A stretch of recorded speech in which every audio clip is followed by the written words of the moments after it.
तो सबसे पहले तो देखिए हमारी ये चीज़ डिस्कशन क्लियर हो गई सर्वर साइड क्लाइंट साइड की। उसके बाद हमारी ये क्लियर हो गई हमारे पास टूल कौन सा यूज़ करना है, सबलाइन, नोटपैड प्लस प्लस या कोई भी आसान तरीका है कि आपके पास किसी के पास नहीं है, आप जाओ डाउनलोड इस पर क्या कहते हैं गूगल क्रोम के ऊपर और यहाँ आप लिखो डाउनलोड सबलाइन टेक्स। 3 आएगा तो जिसके पास 3 आए वो 3 लिख लो। यहाँ पे आप जाके आपके पास जो भी विंडोज़ हुई है 32 बिट का हुई है 64 बिट का हुई है उस हिसाब से अपना सॉफ्टवेयर डाउनलोड कर लो। विंडोज़ के ऊपर करना विंडोज़ पोर्टेबल वर्जन ये वाला आप करेंगे। कौन सा करेंगे? जो कि बोल्ट हुआ हुआ है 64 बिट और पोर्टेबल वर्जन पे नहीं करेंगे आप। आपको ये करना है इंस्टॉल हो जाएगा। ये उसका है एप्पल का है, ये लिनक्स का है। आपके पास कौन सा है? आपका विंडोज़ है, आप विंडोज़ का करेंगे। यहाँ से डाउनलोड करके सिंपल तरीका प्रोसीजर है जो आप दूसरे सॉफ्टवेयर के लिए करते हैं। विद इन 3 मिनट्स आपको ऐसे डाउनलोड और इंस्टॉल हो जाएगा। ये इतना लाइट सॉफ्टवेयर है, इसी वजह से मैं इसको पर्सनली रेकमेंड करता हूँ। फोटोशॉप कितना हैवी था, चलते चलते हैंग हो जाता था, इसलिए मैं ड्रीम वीवर प्रेफर नहीं करता। नहीं, फोटोशॉप पे हमने बनाया था डिज़ाइन, अब हम करेंगे डेवलप। वो हमने डिज़ाइन बनाया था वो सिर्फ एक सिंपल इमेज थी देखा जाए तो, क्योंकि उसके ऊपर कुछ नहीं हो सकता था, पेमेंट नहीं हो सकती थी, उसके ऊपर परचेज नहीं हो सकता था, कोई चीज़ फॉर्म सबमिट नहीं हो सकता। It was just an image. अब उस इमेज को हम देंगे रियल शेप, यानी कि वो वेबसाइट बने, लगे कि यार वेबसाइट बनी है। सबसे पहले नहीं, फोटोशॉप पे काम नहीं होगा। फोटोशॉप को यूज़ करते हुए हमें काम कर सकते हैं। जैसे कि अभी हम कोई डिज़ाइन को कन्वर्ट करेंगे और वो डिज़ाइन हमारे पास फोटोशॉप में मौजूद है तो हम उसको यूज़ करते हुए बोथ सॉफ्टवेयर फोटोशॉप और सबलाइन को साथ साथ यूज़ करेंगे। फोटोशॉप डिज़ाइन एलिमेंट निकालने के लिए और सबलाइन कोडिंग करने के लिए। अब एक सवाल है, मैं आपसे क्वेश्चन करता हूँ, सेम क्वेश्चन। आप मुझे बताएं, मैं ऐसा ना आपको ना 20 बॉक्सेस देता हूँ मोबाइल फ़ोन के, विदाउट एनी किसी रोक के, यानी कोई रस्सी नहीं देता मैं आपको, और मैं आपको कहता हूँ कि आप इन सीढ़ियों से उतरें और 4 नंबर तक जाएं, क्या कितने परसेंट चांसेस हैं 20 में से कितने गिर जाएंगे? कुछ ना कुछ गिर जाएंगे। अगर मैं आपको ऑप्शन दूं कि आप एक कॉटन रखा हुआ सारे कॉटन में डाल दें फिर ले जाएं, फिर कितने परसेंट चांसेस है? एक भी नहीं गिरा। क्यों? रैप हो गया। अब इस रैप पर को ना आप सब ध्यान में डालिए क्योंकि ये बहुत ज़्यादा काम आने वाला है। आपने एक चीज़ पढ़ी थी जब मैंने वो सिखाया था आपको, स्क्रीन के सामने लिखा हुआ था hyper text markup language. Text का मतलब नॉर्मल टेक्स्ट हो जाता है, मार्कअप का मतलब क्या होता है? मार्क का मतलब क्या होता है? निशान लगाना। मार्कअप देखिए, जो भी कंटेंट इन दोनों लेस देन और ग्रेटर देन के साइन के बीच में आएगा वो आपका HTML टैग है। क्या है? HTML tag. जो इन दोनों के बाहर होगा वो आपका नॉर्मल कंटेंट है। क्लियर है? अब फॉर एग्जांपल सबसे पहले मैंने आपको बोला कि आप क्या करें, फाइल को सेव करें। फाइल की पहचान कैसे होती है? फॉर एग्जांपल मैं फाइल सेव कर लेता हूँ, मैं यहाँ जाता हूँ, अब मैं एक क्लास बनाता हूँ, एक फोल्डर बना लिया। फोल्डर में एक फाइल को कोशिश करें जब फर्स्ट फाइल हो ना आपकी, जो फर्स्ट फाइल हो उसको आप इंडेक्स के नाम से सेव करें। कैसे करें? इंडेक्स के। अभी मैंने देखा फाइल को बता दिया लेकिन उसकी पहचान बताई आगे डॉट के बाद। मैं सेव कर देता हूँ, मैं इसको सेव कर देता हूँ और मैं जाता हूँ अपने फोल्डर में जहाँ मैंने इसको सेव किया 7 to 9 में। अब ये देखिए क्या हुआ, एक नॉर्मल फाइल सेव हो गई, ये कुछ भी एक्शन नहीं कर रही, कितना खास एडिट ही हो सकती है ज़्यादा से ज़्यादा। लेकिन अब मैं जाता हूँ वापस अगेन, मैं दोबारा एक नई डॉक्यूमेंट लेता हूँ, उसको सेव करता हूँ। दिस टाइम मैं इसको इंडेक्स के साथ इसकी पहचान बता देता हूँ, यानी कि एक्सटेंशन। ये क्या बता दी मैंने? .html। देखिए मैंने इसको सेव कर दिया। अब यहाँ चेक करें, यहाँ फोल्डर में गया मैं, इसको मैं बंद कर दूँ पहले। देखें क्या हो गया, क्रोम बन गया। इससे क्या पता चला आपको कि ये वो फाइल बन गई जो कि ब्राउज़र रीड करेगा। यही बात हो रही थी। अब जब मैं इसके ऊपर डबल क्लिक करूँगा तो खुल भी जाएगी। कहाँ पे खुली? ब्राउज़र के ऊपर। क्यों? ये डिज़ाइन की हुई लैंग्वेज है किसके लिए? ब्राउज़र के लिए। अब आते हैं बॉक्स के ऊपर, वेट कर लेते हैं।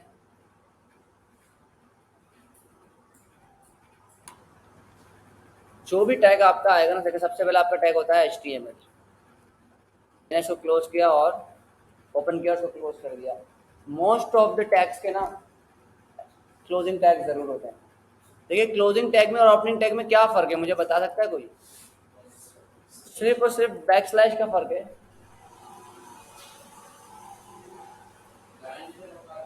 बैक स्लैश का फ़र्क है सिर्फ और सिर्फ क्लोजिंग टैग के अंदर। कुछ टैग्स ऐसे होते हैं जिनके ऊपर सिर्फ ओपनिंग टैग्स होता है, यानी कि सिर्फ ओपन होते हैं और इट सेल्फ क्लोज हो जाते हैं, वो सेल्फ क्लोज हो जाते हैं, जैसे सच एज, वो हम बाद में पढ़ लेंगे जो भी क्लोज होते हैं। अभी हमने किस बात का जिक्र किया था? बॉक्सेस का। सही है। अब देखें जो भी कंटेंट आएगा ना आपका किसके अंदर आएगा? इन दोनों टैग्स के अंदर आएगा पूरी वेबसाइट। इससे बाहर आप कुछ भी नहीं ला सकते। इससे बाहर ले गए यानी कि आउट ऑफ द बॉक्स हो गए आप। बॉक्स से जो चीज़ बाहर है वो काउंट ही नहीं होगी या गिर गई है वो। सब कुछ कहाँ रखना है? बॉक्स में। अब मैं आपसे सवाल करूँ, एक शख्स आपकी तरफ आ रहा है और आप उसको जानते हैं। अब वो आ रहा है तो आप उसको कैसे पहचानेंगे? आप उसको देखेंगे, देख के आपको क्या ध्यान में आएगा? उसका नाम। देखने वाला एरिया को आप क्या कहते हैं? हेड। ये किस में आता है? हेड में। फेस जो आपको इसमें आएगा? हेड में। और जो रेस्ट ऑफ द बॉडी है वो बॉडी में आएगी। फेस देख के क्या पता चला? नाम, जो कि क्या हो गया? टाइटल। अब चेक करें, मैं आपको इजी करके समझा रहा हूँ। ये दो पार्ट होते हैं इसके, एक होता है हेड और दूसरी होती है बॉडी। हेड। अब टाइटल की हमने जिक्र किया, टाइटल किस में जाना चाहिए? बॉडी में, हेड में? हेड में। टाइटल का भी opening tag and close tag. अब मैं यहाँ डालता हूँ क्लास 7 to 9 और मैं इसको सेव कर देता हूँ। मैं अपनी फाइल पे चलते हैं, यहाँ हमारी फाइल थी। अब वो देखें फाइल के टैब पे क्या लिखा हुआ है? index.html। आप F5 दबाएं, ये यहाँ से रीलोड कर लें पेज को। देखें आप क्या लिखा हुआ आया। पहले उसके बाद कुछ नहीं था तो क्या लिखा हुआ आ रहा था? वो फाइल का नाम उठा रहा था। अब टाइटल आपने दे दिया उसको, वो देखें टाइटल आ गया यहाँ पे। जैसे इधर चैनल का नाम आ रहा है, इधर जो हमने सर्च किया है वो आ रहा है, यहाँ पे वही शायद वेबसाइट का नाम आ रहा है। ये आपके टाइटल। टाइटल समझ में आ गया? अच्छा, आप जो हेड है ना, हेड में टाइटल के अलावा ना कोई भी ऐसी चीज़ नहीं जाएगी जो आपकी वेबसाइट पे डिस्प्ले होगी। ये समझ में आया? कोई भी ऐसी चीज़ जो आपकी वेबसाइट पे डिस्प्ले होगी वो उस पर नहीं जाएगी। अब किस में जाएगी वो सारी चीज़ें? बॉडी में। लोगो लगा रहे हैं बॉडी में, टॉप बार बना रहे हैं बॉडी में बनाएंगे, नेविगेशन बार बॉडी में, फूटर, हीरो एरिया, प्रोडक्ट सब कहाँ बनेंगे? हेडर में। आपके क्या चीज़ आएगी? हेड में बेसिकली ब्रेन होता है। सही है। ब्रेन सारे काम करता है। तो अब आपके जो हेड में चीज़ें आएंगी ना वो इसी टाइप की आएंगी। स्टाइल शीट आ जाएगी जो हमने पढ़ा था, associated with, assisted with multiple technologies. जो मल्टीपल टेक्नोलॉजीज हम इसके साथ यूज़ करेंगे वो कहाँ यूज़ करेंगे? वो हेड में लिंक कराएंगे। फॉर एग्जाम्पल हमारे को एक CSS की फाइल लिंक करानी है। अब वो हम CSS की फाइल दूसरी है हमारी, कहीं और रखी हुई है, तो हम हेड में डालेंगे, वो ऑटोमेटिकली फैच कर लेगा, वहाँ से उठा के ले आएगा और अप्लाई कर देगा। तो हम क्या करेंगे? उसको हेड में रखेंगे। बॉडी में आप सारा कंटेंट हमारा बॉडी में आएगा, top to bottom, top bar से लेकर फुटर तक का एरिया। अच्छा, आप मुझे एक बात बताएं, आप सब इस फेज से गुजरे हैं। जब आप किसी स्कूल के अंदर, जिस भी स्कूल में आप थे, वहाँ टीचर आपको कुछ लिखवाते हैं तो सबसे पहले जब चैप्टर की हेडिंग डालते हैं वो कितनी बड़ी होती है? तो सबसे बड़ी हेडिंग वही होती है चैप्टर की। फिर इंट्रोडक्शन की हेडिंग आती है, वो थोड़ी छोटी होती है। इंट्रोडक्शन के बाद थोड़ा सा पैराग्राफ आता है, फिर उसकी क्या आती है? सब हेडिंग। वो क्या होती है? वो और छोटी होती है। ऐसे होता है, ऐसे ही होता है ना। तो उसके बाद अगर आप देखें तो आपके पास कुछ वो भी होते हैं पैराग्राफ्स, बुलेट्स पॉइंट भी होते हैं। बुलेट पॉइंट जिसे आप कहते हैं डॉट डाल के आगे लिख देते हैं, लिस्ट आइटम, लिस्ट जो बनाते हैं आप। बुलेट पॉइंट नहीं, सब बुलेट पॉइंट। जैसे फॉर एग्जांपल आपने डॉट डाला और उसके आगे कुछ लिख दिया, फिर आपने डॉट डाला, ये होते हैं बुलेट पॉइंट। समवेयर आप ये यूज करते हैं, समवेयर आप यूज करते हैं नंबर्स 1 2 3 4। बुलेट पॉइंट्स आप इसलिए यूज कर लेते हैं कि आपको तरतीब नहीं पता, कोई सा भी कहीं पे भी आ सकता है। 1 वाला 4 में आ सकता है, 4 वाला 1 में आ सकता है। लेकिन आप जब नंबर्स यूज करते हैं न्यूमेरिक या रोमन के अंदर, तो आप फिर क्या करते हैं? आप डिफाइन कर होते हैं कि ये फर्स्ट पैराग्राफ, फर्स्ट पॉइंट ही यही है, इसलिए आप नंबर यूज करते हैं। ये चीज़ें आपकी कॉमन है, ये सब गुजरे इस चीज़ से। अब एक चीज़ चेक करें, ये क्या होनी चाहिए? ठीक है, ये आपको दिखाता हूँ। ये है हमारी हेडिंग 1। अब ये देखिए, मैं इसको जाके यहाँ से रीलोड करता हूँ, क्या आ गई, हेडिंग 1 आ गई। लेकिन मैंने इसके साइडों पे कुछ और भी तो लिखा था, ये भी तो लिखा है मैंने इसके साइडों पे, ये क्यों नहीं आया? ये क्या है, हमारा ये कोड है, ये हमारा कोड है HTML का, जो ब्राउजर रीड करके इसको हेडिंग 1 बता रहा है, वरना उसको कैसे पता चला ये हेडिंग 1 है? अब ये देखिए, सारा कोड प्रेजेंट है, यहाँ पर मौजूद है जो मैंने लिखा है। लेकिन वो रीड क्या कर रहा है, सिर्फ टाइटल, क्योंकि उसका एक सिनेरियो, एक सिंटेक्स सेट हुआ है, और दूसरा वो हेडिंग। तो इसको किसी ने सेट किया है पहले से कि अगर H1 कोई लिखे टैक्स के अंदर, तो आप उसको सबसे बड़ा दिखा देना, क्योंकि आफ्टर ऑल वही हम बात कर रहे हैं, इंसान को कंप्यूटर को बनाया तो इंसान नहीं, ये प्रोग्रामिंग भी किसी इंसान ने बनाई है। उसको इतना ईजी करके सेट किया है कि हम आपको बहुत ईजी, और मैं आपको और कोशिश कर रहा हूँ कि ईजी करके आपके जहन में एक चीज़ बैठ जाए। अब लेट सपोज मैं दूसरी हेडिंग ले लेता हूँ, आप लोग कॉपी नहीं कीजिएगा, मैं आपको बार बार बोल रहा हूँ, कोड की बारी आए तो कभी भी कॉम्प्रोमाइज़ नहीं करना, कोड को कॉपी नहीं करना। मैं बता रहा हूँ, कोड जो टैग मैं आपको सब सिखाऊंगा सिर्फ यही टैग होते हैं, हर चीज़ टैग नहीं होती।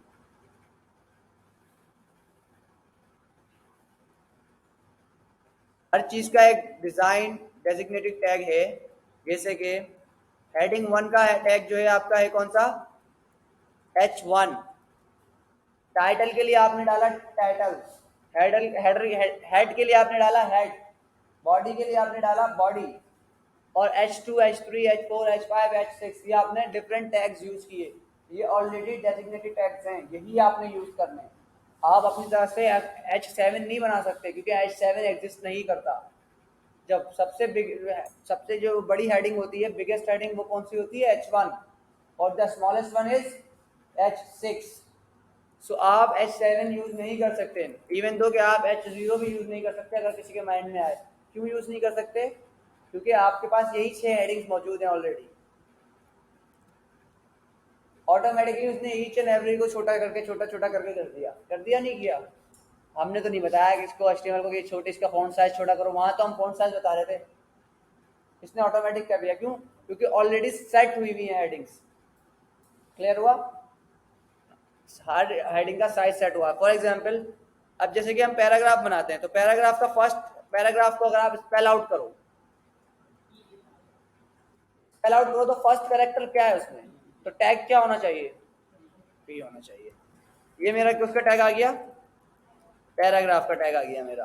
मैं छोटा कर देता हूँ थोड़ा सा, आपको विजिबल हो जाए। अब ये मेरा पैराग्राफ बन गया। मैंने इसको तो नहीं बताया पैराग्राफ 1, पैराग्राफ 2, पैराग्राफ 3, क्यों? सारे पैराग्राफ एक जैसे होते हैं, ऑल आर सेम। हेडिंग तो छोटी बड़ी होती है, सब हेडिंग, बिग हेडिंग। पैराग्राफ में होता है सब पैराग्राफ नहीं होते, नॉर्मल होते हैं। आप देखें, इसी तरीके से आप जाएं, यहाँ पे एक पैराग्राफ बन जाएगा। बन गया पैराग्राफ, बन गया पैराग्राफ। अब मैं चाह रहा हूँ इस पैराग्राफ में ना लाइन हो जाए ब्रेक, यहाँ से ना 2 लाइनों में आ जाए ब्रेक, ऐसे कर देते हैं। क्या हुआ, क्यों नहीं आया? क्या करना पड़ेगा? कौन सा टैग लगेगा? BR। देखिए, लाइन को हम बोलते हैं ब्रेक रूल, इंटर से। अब तो ब्रेक रूल करने के लिए आपको कौन सा लगेगा? कोई भी मुझे इसको स्पेल आउट करो और 2 इनिशियल कैरेक्टर बताओ। BR। देखिए, ये जो टैग है ना, ये इट सेल्फ क्लोज होता है, इसका कोई क्लोजिंग टैग नहीं है, ये खुद ही क्लोज हो गया। इसका क्लोजिंग टैग नहीं लगा, लगा इसमें क्लोजिंग टैग?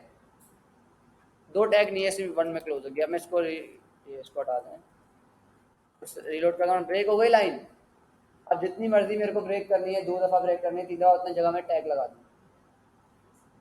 स्पेस देना चाहता हूँ मैं यहाँ से, सेकंड लाइन के अंदर मैंने स्पेस दे दिया, नहीं आया। क्यों नहीं आया? इसमें भी टैग लगेगा, NBSP, ये टैग लगेगा। अच्छा, ये टैग टैग नहीं है, ये सिर्फ इसको स्पेस करने के लिए कंट्रोल टैग होता, तो फिर उसमें ही आ जाता, क्या कहते हैं, लेस देन और ग्रेटर देन के टाइप्स में। ये स्पेस कैप्चर करने का तरीका है। आप जितनी दफ़ा प्रेस करेंगे उतनी दफ़ा आ जाएगा। आ गया? मैंने शायद गलत डाल दिया, 1 मिनट चेक कर लेते हैं।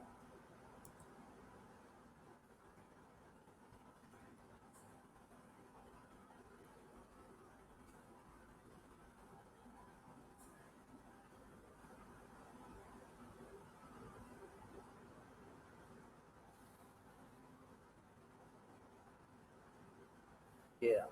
मैंने क्या डाला था?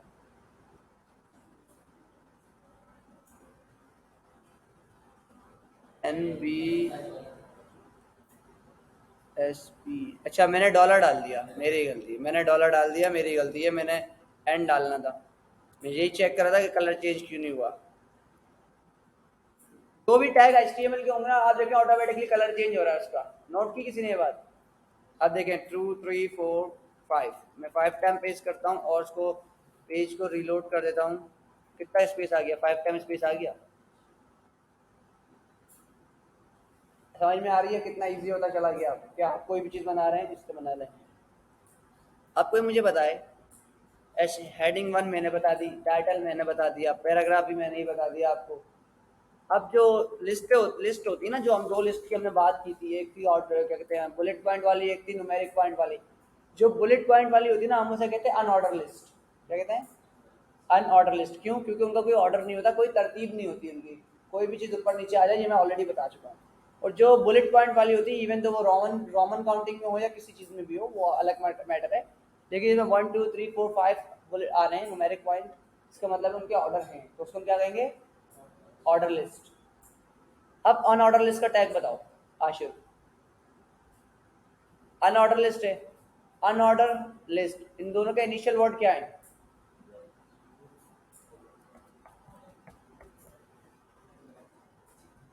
ये यूएल आपका एक हो गया टैग।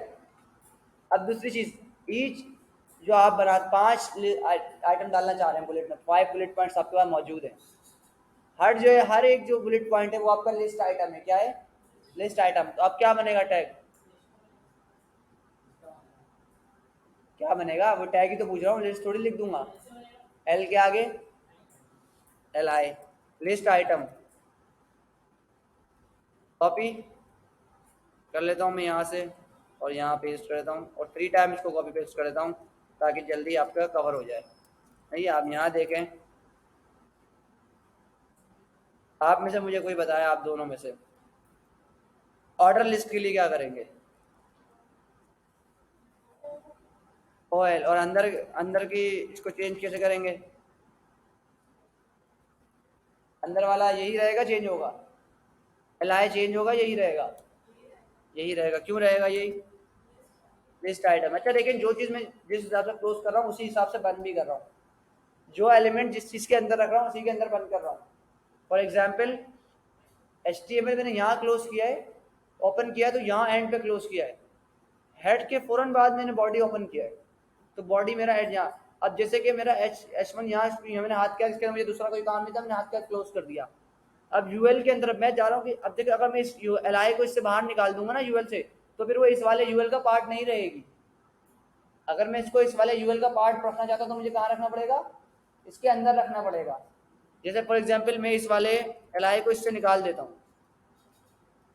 तो ये इसका पार्ट नहीं है अब। क्यों नहीं है? क्योंकि उसके यूएल से निकल गई है, वो उसके लिस्ट से निकल गई है।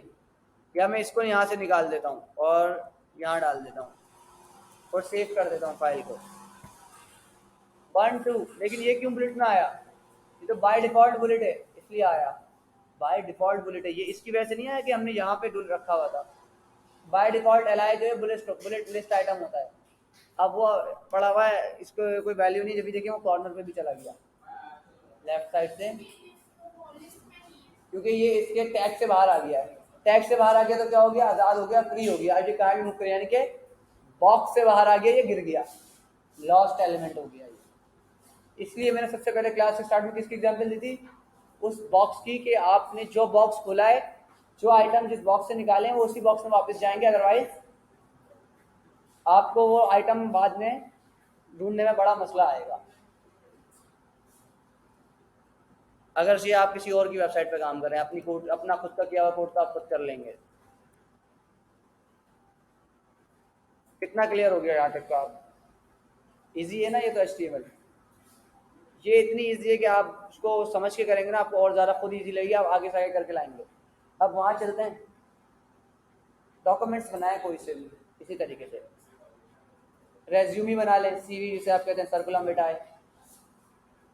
कोई और डॉक्यूमेंट बना लें, कोई अभी रिसेंट पेपर दे के आया है वो अपना पेपर बना दे। एग्जाम का जो होता था, कुछ भी जो ध्यान में आ रहा है जिसके अंदर ये एलिमेंट यूज हो जाए।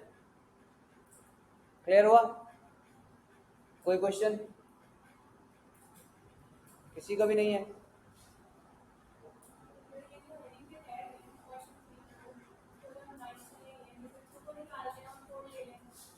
देखिए ये टैग ना इंडिविजुअल हैं, ये क्वेश्चन आपके लिए इजी हो जाएगा। ये मैंने टैग्स आपको सिर्फ और सिर्फ मेमोराइज करवाने के लिए एक के नीचे एक दूसरा लिखा है, एक के नीचे दूसरा लिखा है इसलिए कि अगर आप मेमोराइज हो जाओ, मेमोराइज कर लो कि 1 से लेकर 6 तक जो है टैग्स होते हैं। इसलिए नहीं लिखा कि ये इसी तरतीब से आते हैं। आप H1 यूज करो, बाकी 5 यूज ही ना करो। आपको जी आपको अगर हेडिंग छोड़ी चाहिए आप छोटी वाला यूज करें, बड़ी हेडिंग चाहिए कहीं पे आप बड़ा यूज करें। अब आपकी मर्जी है कोई सा भी टैग कहीं भी यूज करें। मैंने सिर्फ इसलिए यूज करें कि आपको याद आ जाए, मेमोराइज है कि ये 6 टैग्स हेडिंग के होते हैं। मेरी मर्जी में H1 यूज नहीं करना चाह रहा, जस्ट फॉर इन केस मैं H2 यूज करना चाहता हूँ, यूज करूँगा। मैं H6 यूज करना चाह रहा हूँ, मेरी रिक्वायरमेंट H6 की है, तो मुझे 6 लिखने की क्यों जरूरत? तो मैंने फिर इसके लिए मैं वही बात कर रहा हूँ कि मैंने इसलिए करवाए थे वो 6 के 6 के, आपको पता चल जाए कि 1 से लेकर 6 तक हेडिंग के टैग लीगल होते हैं, यानी कि ये काम करते हैं। H7 कोई टैग नहीं होता, इवन तो कि आप ट्राई करके देख लें, अगर इसके अंदर फंक्शन है तो वो नहीं है, शायद इसमें नहीं है।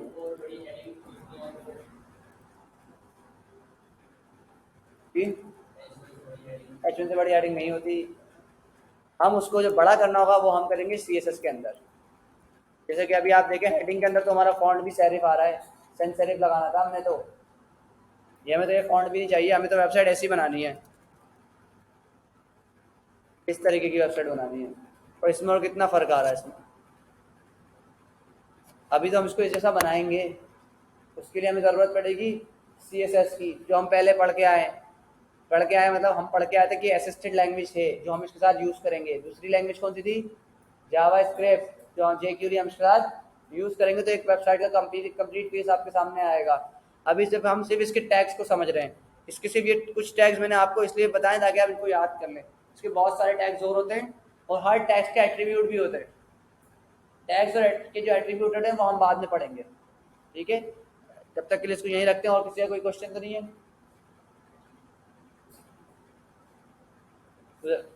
ऐसा सेम यही होता है। अगर किसी को क्वेश्चन है तो मैं यहाँ क्लियर कर देता हूँ। देखें 1 मिनट दीजिएगा आप लोग सब, इसके बाद क्लोज करते हैं। देखिए ये वेबसाइट बनी हुई है ना आपके सामने। देखिए सबसे पहले कौन सा टैग ओपन हुआ है? हमने कौन सा किया है? सबसे एंड पे कौन सा टैग, सबसे आखिर में कौन सा टैग बंद हुआ है? हमने कौन सा किया है? इसी तरीके से HTML के बाद कौन सा टैग ओपन हुआ है? हेड के बाद। बॉडी कहाँ बन हुई है? HTML से ऊपर। ये दोनों को काउंट नहीं करेंगे, ये वीडियो के चल रहे हैं, वीडियो रिकॉर्डिंग के हैं ये। HTML हेड के बाद फॉरन बॉडी के बाद बॉडी, फूटर बॉडी में आएगा। वो हेडर है और फूटर है, ये हेड है। अभी हम हेडर बनाएंगे। हेड एक अलग चीज है, हेडर एक अलग चीज है। Just for an example head and for head brain. इसका इस तरीके मिसाल लें कि एक पहले तो सबके मुश्तरका पार्ट है, जिनके सेपरेट पार्ट्स हैं। इस तरीके से इजी हो जाए, थोड़ा समझ में आ जाए तो। उसके बाद आपको जितना भी बॉडी का कंटेंट है, आप देखें कहाँ है? बॉडी के अंदर है। सारा कंटेंट कहाँ है? ये बॉडी के अंदर। देखिए मैं जिस चीज से कर्सर ओवर करता जाऊंगा ये सिलेक्शन आती जाएगी कि कौन सा चीज कहाँ पर है पूरी। ठीक है, क्लियर है?